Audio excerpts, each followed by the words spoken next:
Hello বন্ধুরা, স্বাগতম আমার চ্যানেলে। আজ আমরা কথা বলবো একটা দারুণ ইন্টারেস্টিং টপিক নিয়ে, গোল্ডেন ডোম। শুনতে যতটা বাহারি, এটা তার চেয়েও বেশি সারপ্রাইজিং একটা প্রতিরক্ষা ব্যবস্থা। আমেরিকার প্রেসিডেন্ট ডোনাল্ড ট্রাম্প এই পরিকল্পনা নিয়ে এসেছেন দেশকে সুরক্ষিত করতে। কিন্তু এটা কি, কিভাবে কাজ করবে, আর এটা কি সত্যি বিশ্বের শক্তির ভারসাম্য বদলে দেবে? চলো জেনে নিই। প্রথমেই বলি, গোল্ডেন ডোম কিন্তু ইসরায়েলের আয়রন ডোমের মতো কিছু না। আয়রন ডোম ছোট পাল্লার রকেট ধ্বংস করতে পারে, কিন্তু গোল্ডেন ডোম এটা অনেক বড় স্কেলের। এটা তৈরি হচ্ছে হাইপারসনিক ক্ষেপণাস্ত্রের হুমকি থেকে আমেরিকাকে বাঁচাতে। হাইপারসনিক মানে কি? এমন ক্ষেপণাস্ত্র যা শব্দের চেয়ে 5 গুণ দ্রুত চলে। আর এই গোল্ডেন ডোম হবে এমন একটা শিল্ড যা পুরো আমেরিকার আকাশ আর ভূমিকে সুরক্ষিত রাখবে। এখন প্রশ্ন হচ্ছে, এটা কিভাবে কাজ করবে?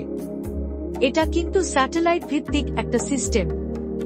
মহাকাশে থাকা স্যাটেলাইটগুলো ক্ষেপণাস্ত্র শনাক্ত করবে, তারপর ইনফ্রারেড লেজার দিয়ে মাঝ আকাশেই সেগুলোকে ধ্বংস করে দেবে। কল্পনা করো, মহাকাশ থেকে লেজার দিয়ে শত্রুর ক্ষেপণাস্ত্র শেষ। এটা শুধু শক্তিশালী না, আয়রন ডোমের তুলনায় অনেক সাশ্রয়ীও।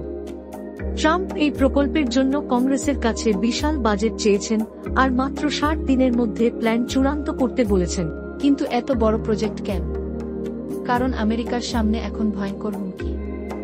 রাশিয়া, চীন আর ইরান, এই 3 দেশ হাইপারসনিক ক্ষেপণাস্ত্রে অনেক এগিয়ে গেছে। রাশিয়ার অরেস্টনিক ক্ষেপণাস্ত্র আর ইরানের নতুন প্রযুক্তি আমেরিকার জন্য চ্যালেঞ্জ হয়ে দাঁড়িয়েছে। গোল্ডেন ডোম এসব হুমকির জবাব দেবে আর আমেরিকাকে বিশ্বের সবচেয়ে শক্তিশালী দেশ হিসেবে আরও মজবুত করবে। তবে এখানে একটা বড় কিন্তু আছে। এটা কি সত্যিই সম্ভব? এই প্রকল্প অনেকটা রিগানের স্টার ওয়ার্স প্রজেক্টের মতো শোনাচ্ছে, যেটা কখনো পুরোপুরি বাস্তবায়ন হয়নি। প্রযুক্তি, টাকা আর সময়, এই 3টাই এখানে বড় চ্যালেঞ্জ। তবুও যদি এটা সফল হয়, তাহলে বিশ্বের সামরিক শক্তির ভারসাম্য নতুন করে বদলে যেতে পারে।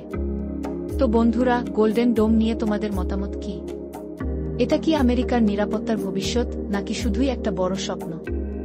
কমেন্টে জানাও। আর এই ধরনের ইন্টারেস্টিং কন্টেন্ট মিস করতে না চাইলে সাবস্ক্রাইব করে